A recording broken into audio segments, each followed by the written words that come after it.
Bam. Oh, man. I was hoping that I would be on the large screen. God. No, it's only two people. It only took you season 2, episode 28 to figure out how to use the switchboard. That's actually not even true. It only happens when we have 3 people on. So, so I have a chance to be on the main screen at some point. This is true. My question is Nick Feltz here today? Don't ask Nick if he's here to watching the show. It puts too much pressure on me. I just need to know if Nick is here. But anyways, what's been going on this week with you, brother? Just kind of, it's been hot here in Raleigh, North Carolina. It's extremely hot today. I think the heat index is up to 6 or something, over 6. I've got to go pick up my daughter right after this episode, or maybe my wife would get her. But she's got to be, back here because she's at soccer camp, and it's kind of hot here. Yeah, I know. It's the heat's been everywhere. If you've read the news about what's going on over in the UK, it's ridiculous. I remember being we were stationed in Germany when we had the heat wave like that, and it was bad because we don't really have a lot of AC and fans, but it's pretty bad. So hopefully you get there. But what I'm seeing here brings a smile to my face. Nick is here. Oh, no. Does Nick have a hat? You're going to have to ask Nick. I cannot confirm or deny that he has received his Lounge with Legends hat. Oh, my goodness. Hey, Robert, I appreciate that. I'm glad the intro motivated you. James and I spent a lot of time thinking about what are some cool intros, but not good, James. Not good. James, let's get into this. Who do we have today, brother? This one, I'm so, just honored to have her in the lounge today. I still can't believe we were able to actually coordinate to get on her busy schedule. Right. But we have the Raleigh Police Department Chief Patterson. She's here today in the lounge, going to talk to us here in Raleigh, North Kakalaki, telling us everything great about the amazing city of Raleigh. Oh man, I'm excited. When you told me about this, I didn't believe you. When you mentioned law enforcement, I figured you were on the other side of it. But I'm just saying. But let's go ahead and bring her on. Are you ready? Let's go.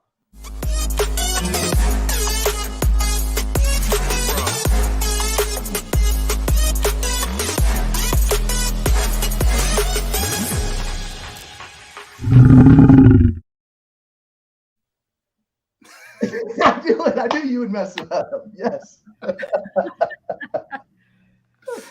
Oh my God. Chief, welcome to the show. Apparently it's really hot in Raleigh. Can you confirm this? It is hot in Raleigh, for sure. It's 91 degrees, but with the heat index is like 104. So. Oh my gosh. So you got JR, Navy guy, already talking. He's like, he's saying it's not even hot. He's in Texas. So. Oh yeah. They're having like 118, 120. Okay, agreed on that. The beauty part about that, though, is all 3 of us on this call can say, "Go Army, beat Navy" to JR. This is true. So speaking of that, I mean, that's a good segue. So we see currently you got some bling on you there, and I see Raleigh Police, Capital City Chief of Police. That's not Army. So tell us about your service in the Army, because that was while you were in law enforcement at the same time, right? Yeah, a little bit of overlap. But first of all, let me just say to James and Marty, thank you so much for having me on your show. This is awesome. Awesome to be a part of this. Lounging with Legends. I love it. I love that theme right there. But yeah, just to tell you a little bit about myself. Yeah, my name is Estella Patterson, and I started my journey with the military. Came up in the military. My father was in the Army. We traveled everywhere. We lived everywhere. I learned the lingo from young, all the acronyms in the military. And so when I was in college, I figured, I said, you know what? I think I'd love to go down the path of serving my country. I'd like to be like my father, and I think this would be great for me. So I applied for a scholarship, an Army scholarship, and I received an ROTC scholarship. And so I did my undergrad studies at the University of North Carolina in Charlotte. I was commissioned as a second lieutenant in the Army in 1996. I know that's like forever ago for some people. But yeah, and from there, it was just wonderful. Now, I will say, though, that I wasn't active duty the entire time. I was a reservist. I chose reserve duty, one, because I wanted to serve my country, but then secondly, two, moving around so much as a young child, I wanted a little bit more stability in my life.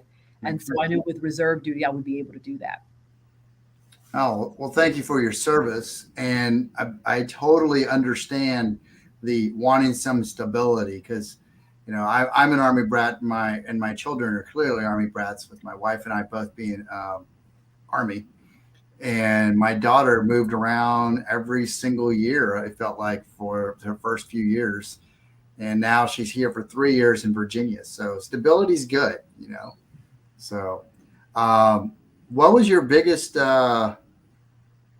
challenge when once you got into the military? What was it? Was there a mind shift, or was it just what was your biggest, and then what was your biggest like, man, this is amazing, or maybe it wasn't amazing, I don't know. I'm assuming. Yeah. Well, I did double duty, 2 times a citizen, right? I was I was in the reserves, but I also was a brand new police officer. So I got my commission in 96, and I also joined the police department at the same time. I think the biggest transition for me, though, was, I was an officer. So my dad was enlisted. I lived the enlisted side of the house in the world. I mean, it was wonderful.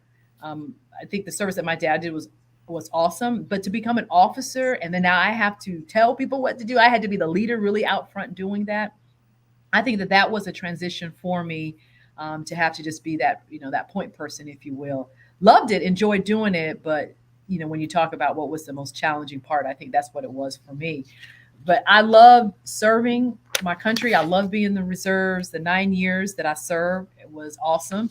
Now, when we were in Iraq in the heat, 120 degrees there, about to die, I was like, man, I got to find a way to get home and get out of this. This is just too much for me. But as I reflect back on my service and what I was involved in, there's no other job. There's nothing greater than being able to serve your country and serve your community. And I get the best of both worlds because I have done both. Right. Now, and you're right about that. With sometimes when you're in the suck, you're like, this is miserable, I just want to get home. But then you look back and you're like, that was pretty fun. There are some great memories that come from it. I mean, I was telling my daughter just the other day about how I was literally, before a big firefight, messing with my first sergeant by singing the Pina Colada song so that it'd be stuck in his head, right, as we were fighting across a bridge. And my daughter's like, that's not normal, Dad. I'm like, it was then, a bunch of infantry guys fight, but it was, you look back and you're like, man, those are some interesting times. So. Oh, for sure. Thanks a lot, Marty. Now I got that song in my head. There you go. He's notorious for doing stuff like that. I think he was singing High School Musical to me yesterday. So I was singing High School Musical or something because he got that in my head.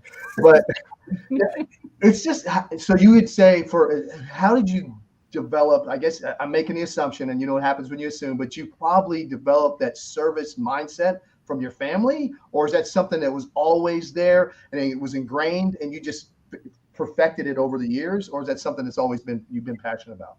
Right. I think both, but my foundation was my family. So my father served, my brother served, my husband was in the military, my sister, my brother-in-law, like my whole family, everyone was just committed to service. But from a very young age, that's what our parents instilled in us. helping others always. I remember like when I was, 12 years old, I used to babysit and I would do it for free for some of the kids that lived in our neighborhoods whose parents had to work or whatever. I didn't mind doing it. I always had a passion to just always help people, to do whatever I could. I would always lend myself to doing that. And that's, I think, who I am just as a person, because even now, that's what I'm committed to. Being the new chief in Raleigh, I came in with the mindset that I got to connect with this community. I don't know Raleigh. I don't know anyone here. I don't know this police department. And my goal has been to get to know everybody as much as I can.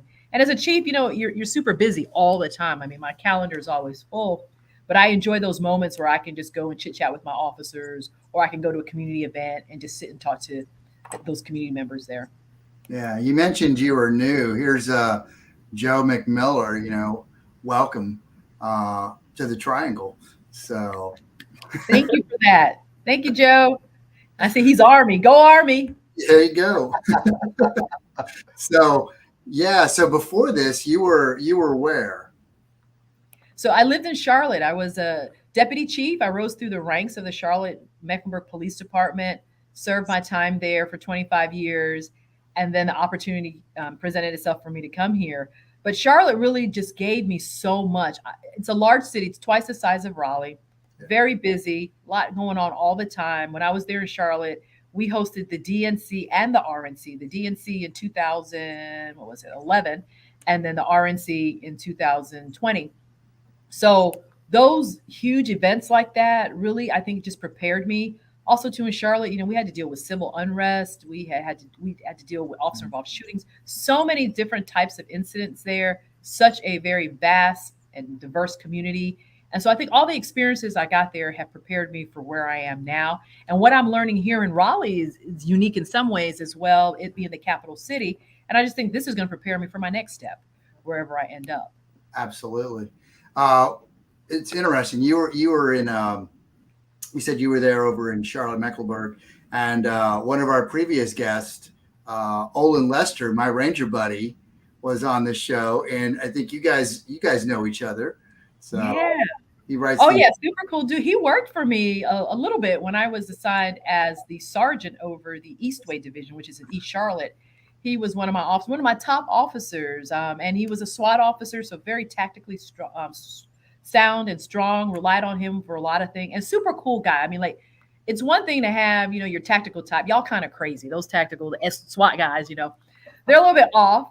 Right. But to have one with like the personality of, you can talk to them very easily. They're accessible, that kind of thing. And that's the person that Olin is. I mean, he was just a great officer. I enjoyed him. I think he's coming up on retirement, actually, in Charlotte. I know he retired his dog, his canine retired, right. But I think he's coming up on retirement as well. Yeah, he's I question some of his the ability to write them books. Like, come on. Is Olin all there? Because I'm afraid to hold the book. Yeah, a little crazy. They're a little crazy. What do you see, from your perspective? Like you were an officer in the Army Reserves, and now have been a police officer for several years. What do you think the difference is between those two professions? Well, there's so much similarity between them. I mean, there really is. I think the difference is, being in the military, it's about defending your country, and you have to do it with aggression. You have to do it in a sense that you're going to make sure that every single American can live and be free in the country. I think the approach with policing is a little bit different. Of course, you want to defend your community as well, but in the military, you're more of a warrior. As an officer, you're a guardian. You're right. Protecting the community to make sure that citizens, have a right to go and do what they need to do and to exist, and that their quality of life is high. So there's really differences. And I think when we have a lot of people that do both roles, right? They serve in the military and they're also police officers. And I think they have to know how to transition and how to take off that military hat when you are a police officer. Because when I was in Iraq, when I was deployed to Kosovo and places like that, the outlook was just completely different. We had to realize that, you have an enemy you're fighting against and they're trying to take your life there. Whereas here, we don't have enemies necessarily. We're guardians and protectors of our community. If we have suspects in cases, then we have to go after them and we have to, go through the legal process to incarcerate them. But it's not a war against the community. We're working with the community. Yeah. James, did you go through some of that when you Yeah, to being transparent with myself, we talked about this earlier, Chief. I did not do a great job of transitioning from that warrior mindset to the guardian mindset. And with that struggle, I ended up resigning because it was a totally different mindset for myself. And for me personally, I wasn't able to just turn off because, the thing that I think a lot of folks out there that have never, been an officer, a police officer, or in law enforcement, they don't understand. You're never off duty.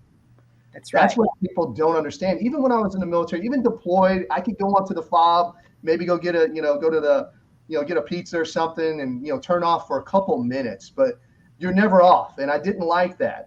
I wasn't able to understand that at the time. Looking back, I can see that, but you guys are never off. That's why I really appreciate the things that you're doing. I know we're going to talk about Raleigh PD and everything that you're doing here. Great for Raleigh, but it's just your leadership and your guidance. It's been so noticeable here in the city. Thank you for that. You're absolutely right. When we have to remind our officers of that, and it's tasking though, because they need to be able to decompress, right? They need to be able to take the uniform off and know that I'm not an officer. But I always tell people policing is a calling. If you're not called to serve, you're not going to survive in this business necessarily. And that's not to say that those who leave or don't do this work that they can't serve. They can. But you have to have it embedded in you and really ingrained that you have a desire to serve. So that means that even when you do take the uniform off, your neighbor might come to you and say, I know you're a cop. Can you help me with this situation? And you're willing to do it. Even though you're off and you're tired, you're still going to find a way to resolve their issue and help them. And that just has to be part of your makeup in order to do that. Mm-hmm. Well, I wish I had had you as my RTO and leader back then and my training officer, because I probably would have lasted longer because I needed that mentorship.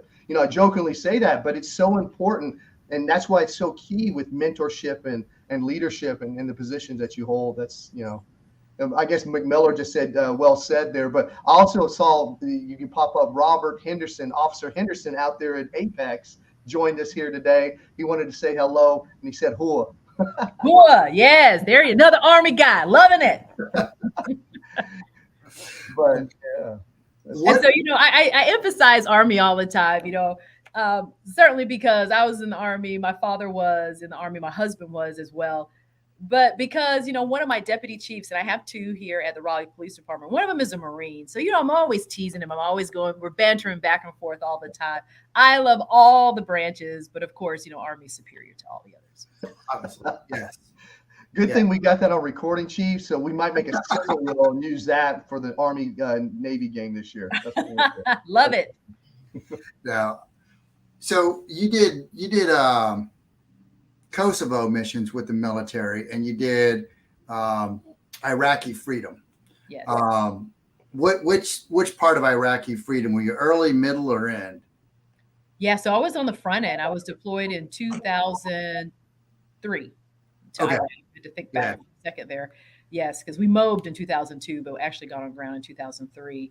And so we were for part of that first iteration. I was stationed up. We started at Baghdad, and then we moved up to Tikrit. That was quite an experience for me. I mean, unlike anything I'd ever experienced in my life. Prior to that, I was in Kosovo. And so Kosovo was more like a walk in the park, if you will.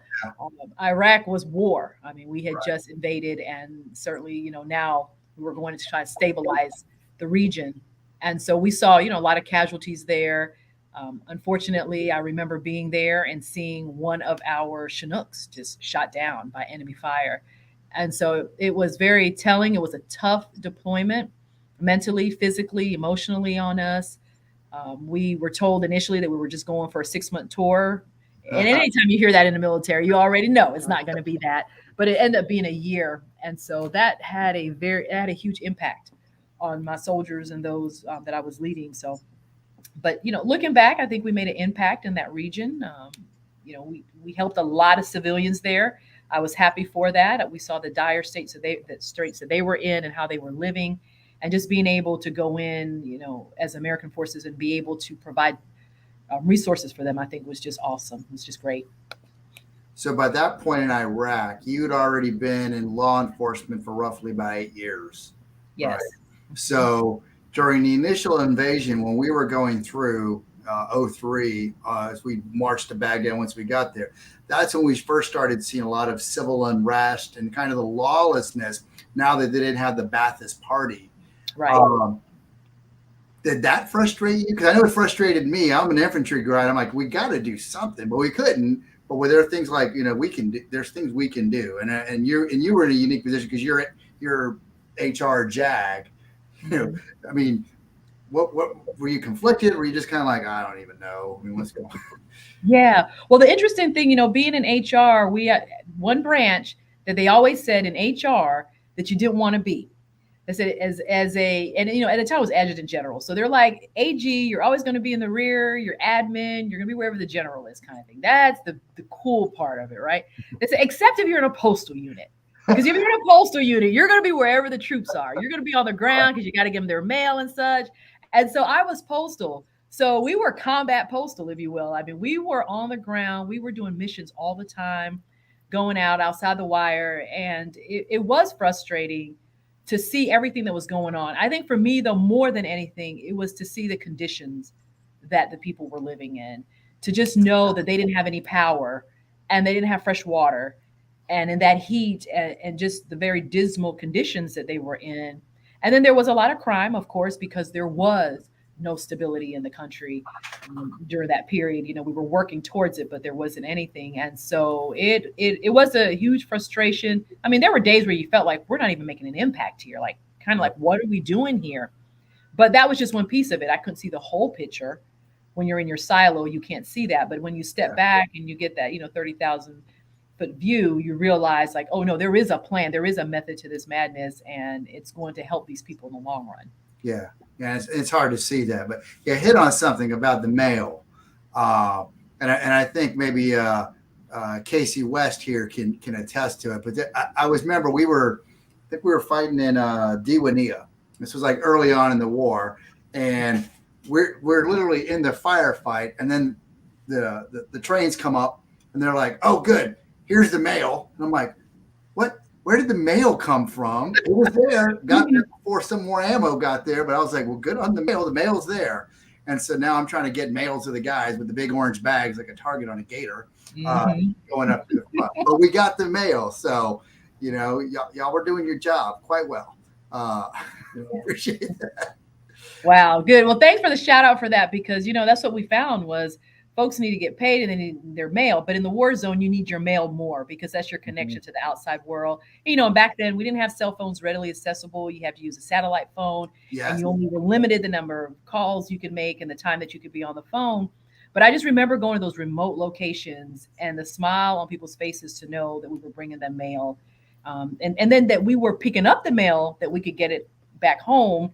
I remember an infantry soldier, field artillery, and they were out in the sand somewhere in a remote location, and he took a carton of MRE carton, and he was writing like a letter to his wife, and he was like, hey, can you make sure when you guys get back to the rear that you can get this sent to her, kind of thing. And of course that's what we were there to do, so we were happy to do that. But it meant the world to them because they had no connection with the outside world beyond their mail.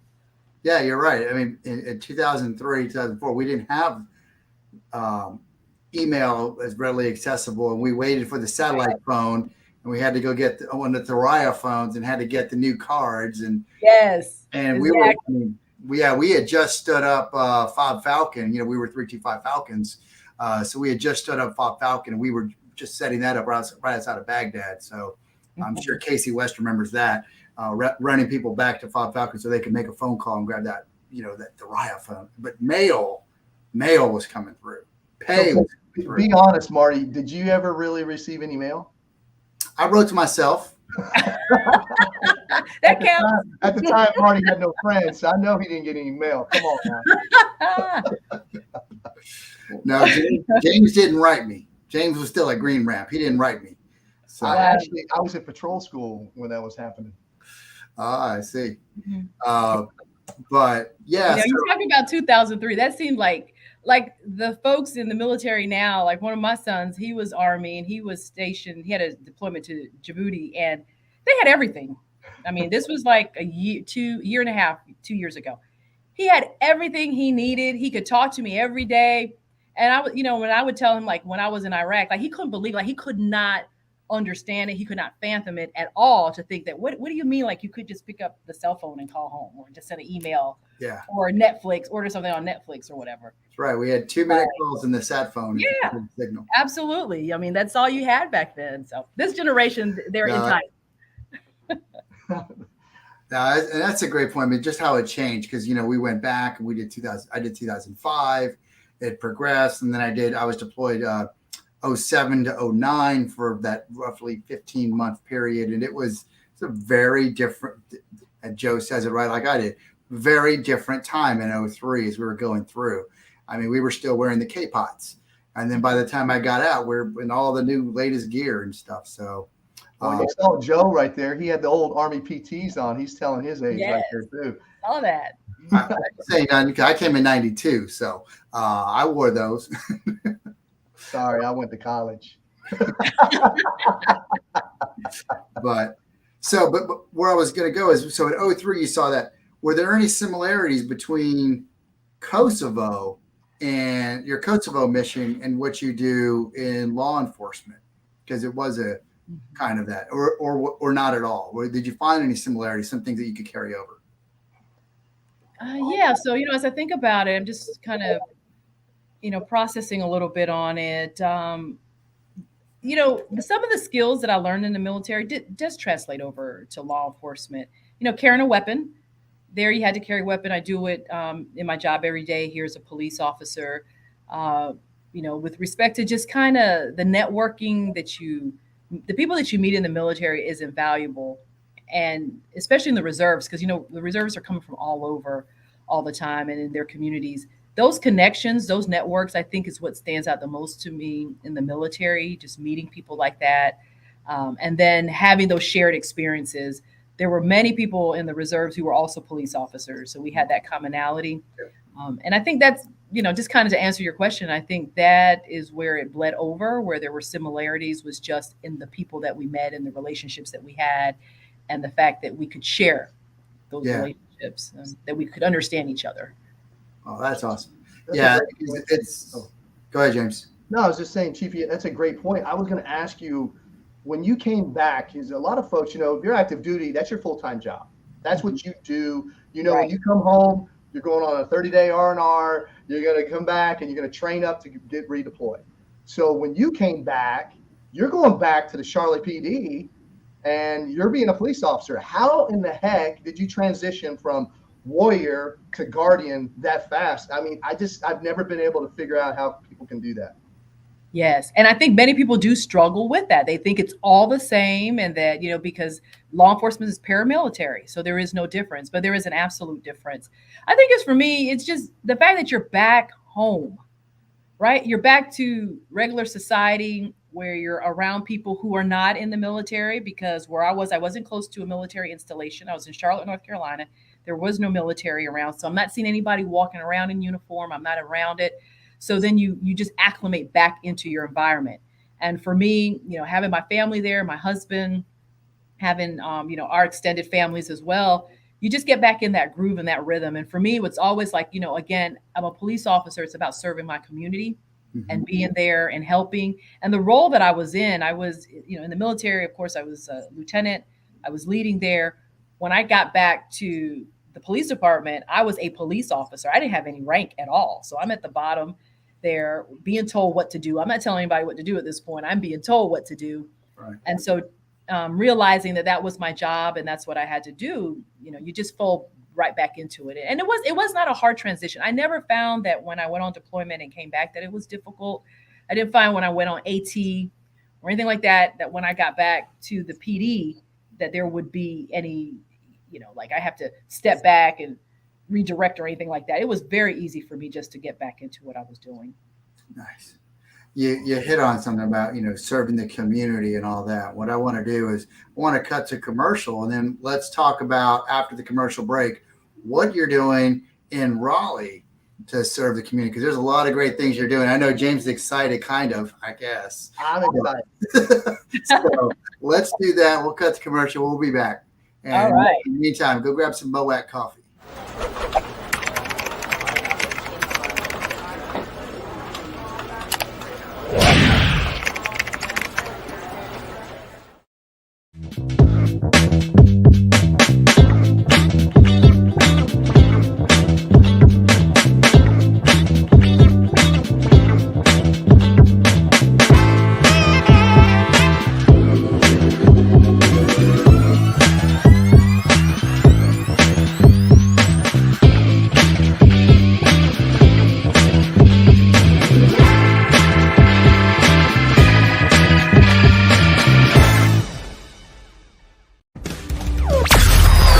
You're watching the Lounge with Legends TV show with your hosts, Marty Martinez and James A. Feltz.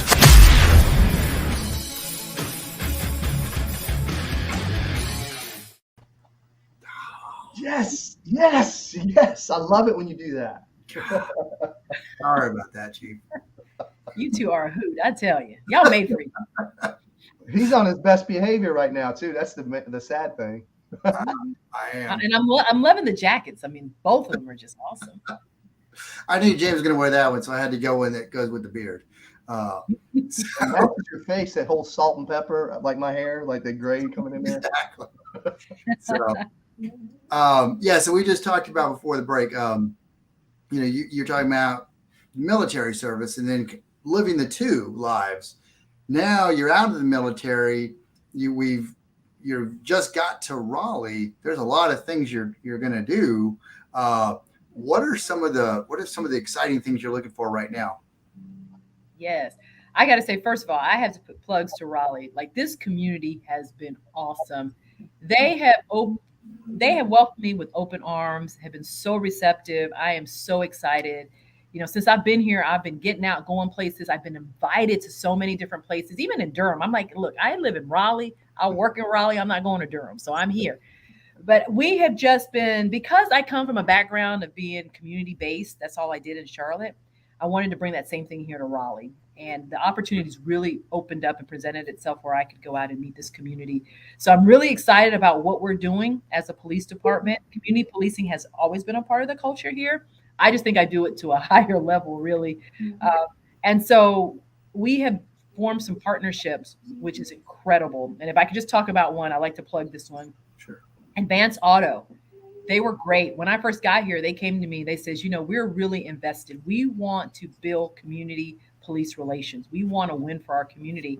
And they said, how would you feel if when your officer stops someone for something like a tail light or a headlight being out, that instead of giving them a citation, you give them a gift card, a $25 gift card from Advance Auto, that they could come to any Advance Auto anywhere, not just in the city, but just anywhere. And they could use it to help go towards that repair. And I was like, oh my gosh, like, this is a win-win for everybody. Right. Also, out gift cards, like, people are going to love us. I mean, this is excellent. And so I was so on board with doing that. And they were gracious enough, gave us $2,500 worth of gift cards. We have distributed, to our officers to give out. And we don't want our officers stopping people for those kind of violations. But in the course of the stop, if you notice that there's a tail light out or a headlight out, by all means, give them a card and let them know that they can go get that repaired at Advance Auto. So it was really, really a win. And a corporate location reaching out to the police like that, I mean, that's kind of unprecedented. So I was very happy with them doing that. When people found out I was getting calls from around the country, other police departments and chiefs wanting to know, like, hey, how do we get in on this? Right. Because Raleigh was the first city in North Carolina where Advance Auto did that.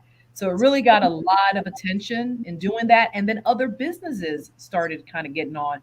Fifth Third Bank has been a great partner with us, wanting to do some different things. So those are just examples of what we're doing here by way of community policing. Of course, we're doing the traditional things where we're having community meetings, where we're having cookouts, where we're talking with our community. We just started we did 6 sessions of talk with community about de-escalation, our de-escalation policy. Got feedback from the community on what they want that policy to look like. So we're going to continue to do those kinds of things. That's awesome. I love that. That reminds me of, so I was growing up in Texas, and the police officers, if we stopped them, kids, if we stopped the police officers, they would always hand out Dallas Cowboys and Texas Rangers baseball cards and football cards. And so it always got a chance to talk to the police officers. Never stopped a fireman, but always stopped the police. But they were probably busy anyway at the fire department. They were in the neighborhood.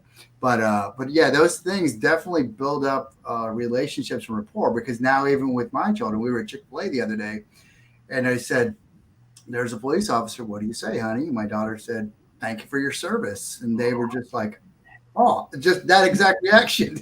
It's like they just, but we do that because we want them to understand, first responders are just like veterans, because we're an Army family, just like veterans and military.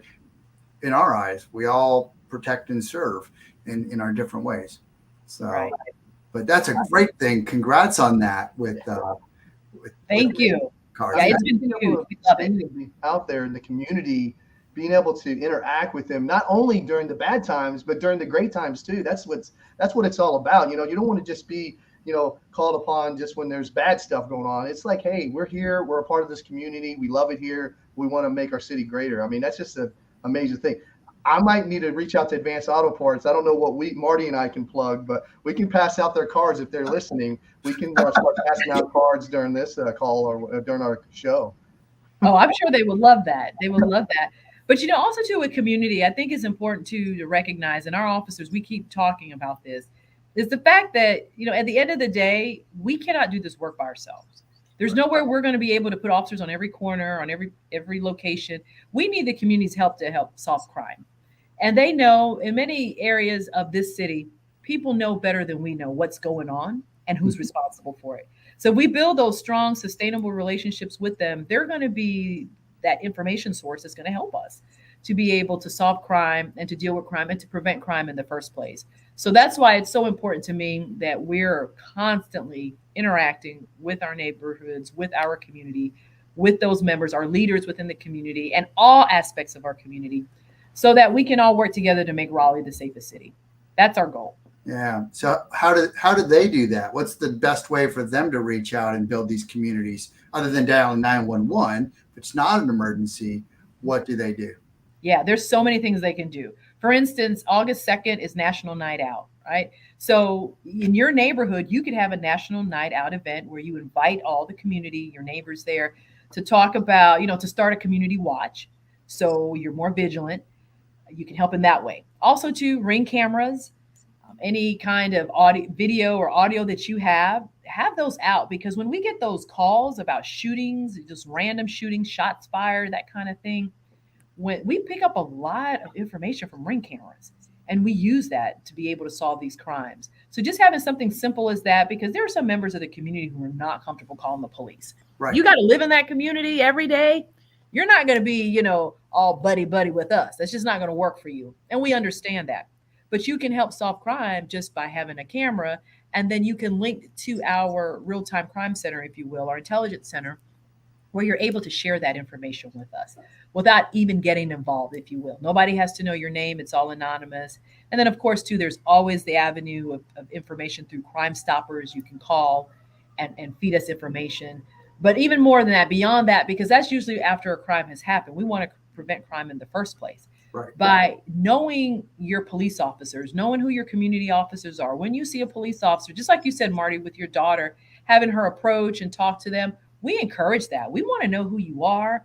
We want to know, where you live, and just have that rapport, just have that relationship that you can just, even before something happens, that if you hear that there might be a retaliation, if you hear that there might be a active shooter type situation, somebody that's having mental difficulties and that they might do something, that you can feed that to us. Oh, that's valuable. That is so valuable. Oh, that's huge. Well, the beauty about it too, Chief, is you're actually doing. A lot of people talk about what they're gonna do, but you're actually doing it, and you're doing it by example. I can't go down here out in the community without running into you somewhere. But I knew that, I ran into you, and this is really talking about, this is a testament to your leadership. And when I knew how great of a leader you are. And it was an event that took place. You'll remember when I talk about it, but it was Monday, March the 21st, at 11 a.m. at C.A. Hayward Senior Memorial Chapel. Uh-huh. And you showed up for a buddy of mine and a person that you know well, James Hampton Jr.'s celebration of life. Oh, yes. You showed up, you entered the room, and everyone in that room immediately looked to you, and there was a calm over the room. I'm telling you, I was there, I experienced it, and it hit me in the face. And you're that type of leader when you have that command presence. When you enter in the room, everything felt right. So I just wanted to say that's the day I knew that you're something amazing, and I have nothing but respect for you. Wow. Thank you, James. I appreciate that. Yeah, of course. We have to support those that are on the team in any way that we can. I remember that day, there were things on my calendar. We're like, it doesn't even matter. We're changing it. We're taking that off the calendar. And our officers really showed up in force. Didn't totally expect that, because I didn't know how Raleigh handles those types of situations. They're huge. They're huge for the families, but I wasn't sure how we were going to go about that. And when I got there myself, and so we had officers posted there, we had officers inside, and so many people came out to celebrate Mr. Hampton's life, Hampton Sr. That was just awesome. So thank you for that. I didn't realize I had an impact in any way. I mean, I would just go in as another person there to show my respects. Well, I had a bunch of members from my team, some Spartans from the military that were there with me, and we all commented on it. And that's the whole importance of, you don't know who's watching. And when you came in, I'm just telling you, it was just that command presence and that leadership. I knew that everything was right. And I can't say it enough. It was just amazing. It was a great experience to, celebrate. And just the fact that you cleared your calendar, it was a Monday. So I know your calendar's slammed, but it's the middle of the day. But you showed up, you were there for your fellow officers, and you were there for your fellow officer. It just, that meant a lot to me. I did want to mention that, so I wanted to say thank you. Thank you. And I'm hoping that, that the community will take note as well, and that they will show up for our officers, that they will be there for us. Yes. And partner with us in everything that we're doing here at this police department. I always tell people when I go places, I says, you know what, if our officers do something wrong, and they will, because they're humans, all of us are, I says, we're going to hold them accountable and we're going to deal with that. But we really want the community to support and be there for these men and women who are putting their lives on the line every day. We saw it in real time here in Raleigh, when our officers were shot at the corner of New Bern and New Hope Road. Man opened up. He had a rifle. He had an assault rifle, gun on his side, a 9mm, and he just started shooting at our officers. And, some people would say, well, that's their job. That's what we do. No, nobody signs up to give their life necessarily, right? It's a sacrifice when it is done. But we come to work to make this community better, and our lives are at stake in doing that. So I just want to admonish and ask for that support, to just know that they're doing a tough job, and just to appreciate the work that they're doing. Oh, absolutely. And that's the whole reason I have my children stop every time and say thank you, because it is those things like that where we can take for granted the security blanket that we have, that if I pick up a phone, I can have a fireman, a police officer, or an ambulance show up. And so again, thank you for that. Thank you for your service, and for all the officers that in all the police departments. It really means a lot. But awesome. Thank you. So you mentioned, the supporting the officers, they're people will see the mistakes, but what are the things that community can do to support the Raleigh Police Department? I'm glad you asked. Here we go. So love this, because what I'm starting, one of the things I want to do, and I have a community policing liaison. He is a civilian, and he is all things community here at Raleigh Police Department. So we're starting what we're calling Adopt a District. So we have 6 patrol districts where our officers work. They're actually answering calls for service. And in those 6 districts, we are asking businesses and churches if they will adopt one of those districts. And by adopting them, then it just means come by, stop by, chat with the officers, stop by, drop off some food to them, something like that. Every police officer loves to eat, just like military folks, right? We love a good meal. And so if you could just drop off things for them, and certainly it could be some meditation devices, things for them to read, documents, whatever, just to show support, just to show that we care about you, we recognize you, we appreciate you. It really goes a long way to do that. I also encourage community members, if an officer does a good deed, if you see them go above and beyond the call of duty, that you recognize that through a letter or a phone call to me or an email to me. I love reading those. We do a Thank You Thursday message that we send out department-wide, where we recognize that kind of thing when the community does do something kind like that for our officers. So that's another way that the community can get involved. And then again, just bare bones. I mean, like if you want to be part of our crime fighting, if you will, through, being an ambassador for the police department, we have different things that you can do. Our eye care team, that's like our pastors around in our places of worship throughout the city. You could be a member of that. There's a process for it, but there is membership for that. We have our different, just community groups that you can just be a part of the conversation. When we go to community meetings, show up to those meetings, talk to us, tell us what's going on in your community so that we can work on it together. Oh, that's awesome. I didn't even realize you had so many different things. I can see why James has been excited this whole time. I'm not the only one. Look at the comments. We're getting blown up on comments here too. Yeah, absolutely. I mean, I see that the loquacious one takes up everyone's screen, but Anna's writing in, just thanking you for what you're doing. And, wow. So. Ooh, I promise I didn't pay anybody for that. I did not. I did not. And and I'll say that I make myself accessible. So if there is a community group that they want me to come speak to or do a visit, happy to do it. Would love to do it. Just on Monday, we had a crucial conversation session in Southeast Raleigh where community members could just come in and ask whatever questions they have of the police, because we understand that the community doesn't know on a day-to-day basis why we do what we do, certain things. They don't know our tactics and why we stop a car a certain way, that kind of thing. And we're not going to put officers' lives in jeopardy by revealing certain things, but we can have the conversations with the community on why we do some of our protocols and those kinds of things so they can better understand. I think when you give people the why, they can accept things a little bit more rather than when you just do it and don't give any explanation at all.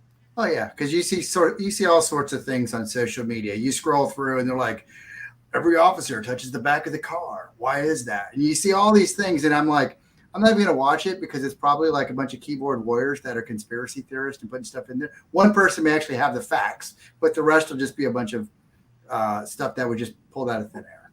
But it's good to get it from the source and to have these opportunities. And it really is. It's impressive that that you are so open and so community focused, which is why I called this one, America's community leader, because from everything I've read and heard and seen, not just from James, but also from Olin and your record, it comes through.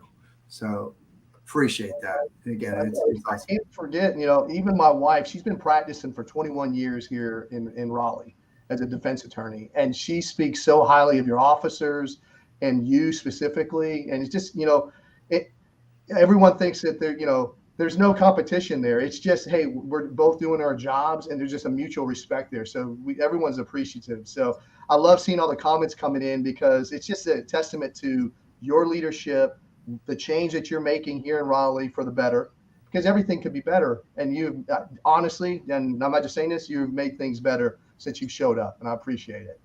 Awesome. It's a team. It's a team effort, and we're going to continue to do it. We got big plans for Raleigh, y'all. Hold on. Buckle in, because we got great things that we're getting ready to do here in this city. We're going to blow it up. Not literally. I agree with that, Rain. That's good to know. I mean, all the stuff that you're doing, it's going to be interesting. And as we're looking for our retirement home, we're looking at Raleigh.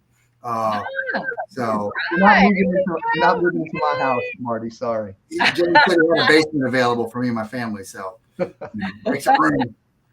But, come on down. Let's do it. Yep. Come on. But man, James, do you have anything else? No, I mean, just once again, just humbled and honored that you're here. And I know it's coming to the top of the hour, so I know what question Marty's about to ask. I am, but I want to ask you one last opportunity for Chief Patterson. Is there anything else you want to say before I ask you the Freedom Means question? Yeah, absolutely. I want to thank you guys, first of all, for having me and for all the wonderful comments that have come through, those who are listening, and to all our veterans, all those who are currently serving. Thank you so much. Thank you for your service. We will continue to support you, praying for you as well. And for all those, my fellow brothers and sisters in blue in law enforcement and the troopers, we love the troopers too. We love the troopers. Thank you for your service to your community. You're making an impact. You're making a difference. Even the officer at the bottom that doesn't think that they're making an impact, you are making a difference. Thank you for that, and continue doing it. That's awesome. Can I get a Go Army Beat Navy from you, Chief? Go Army. We're going to kill them. We're going to beat them. We're going to be a beat down. I'm just telling you, it's going to be a hood style beat down. Come on. Yes. All right. So the question that we've asked, and you've served, you've sacrificed, and your family has served and sacrificed. So for us, we say freedom means something just a little bit different. And our question to you, Chief Patterson, what does freedom mean to you? Yeah. So for me, freedom is not free, and nobody can truly be free if others are bound. So freedom for me means making sure that my brothers and sisters, those around me, my neighbors, friends, those who can't help themselves, that they are free, that they have the opportunity to live somewhere that's free of crime, that's free of hatred. And I'm not saying, a perfect world, because we will never get there because we are imperfect beings, but having the opportunity to be able to express yourself and to know that you can live somewhere where you're not judged by your race, color, creed, sexuality, or anything like that. That is freedom. And if I am free, but everybody around me is bound, then that's not freedom. Everybody deserves to be free. I love it. Awesome. Awesome act. I love it. That's the first time, mark this down, Chief. That's the first time the MOAC has been. No, it was such a great answer. But it's about everybody else, Marty. I mean, it's not about me. It's all about those who are around me and making sure that they're in a good place and that they're safe and that they can enjoy life. Right. Absolutely. The comments are still rolling in, Chief. I appreciate the prayers. We need it. Thank you for that. Yeah. So, and of course, the one Navy guy say negative Ghost Rider. Of course.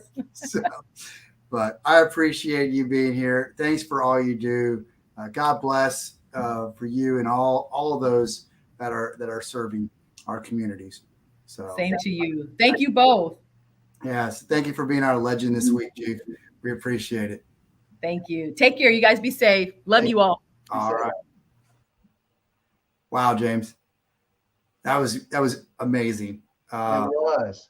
Yeah, I mean, it's just the power of community and the power of service, and a lot of times it's about that service that helps us heal. So right. It's amazing. What an amazing story. I just want to show you this so you don't think I'm telling you a story. You ready for this? Okay, what is it? There it is. There it is.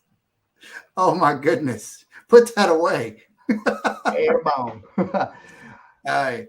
So I appreciate it. We're going to end up the show here. I just wanted to give one last final shout out. Tomorrow we are doing our training on how to create your lead generating asset provided by Joint Task Force 214. It is free and it'll be tomorrow. You got to register at go.jtf214 if you're a small business or entrepreneur and want to learn how to create your lead generating asset to make some money. So hope to see you there. And thanks for your service. Thanks for everything. Any last thoughts, James? Yeah, I just got to get Robert Henderson, Officer Henderson. We need you to apply for the RPD. That's your challenge. I just challenge you to apply for RPD. All right. Thanks, everybody. Have a good one. You've been watching the Lounge with Legends show, countering the narrative that veterans are all broken misfit toys. Veterans are the lifeblood of American freedom. Serving in harsh situations, coupled with their training, have forged them into some of the most resilient and capable leaders in the world. And that's where we come in, celebrating the success stories, taking you on a journey of transformation from military to business. We hope you enjoyed the show, and we'll be back soon. But find us on Facebook at Lounge with Legend or at JTF214. Till next time.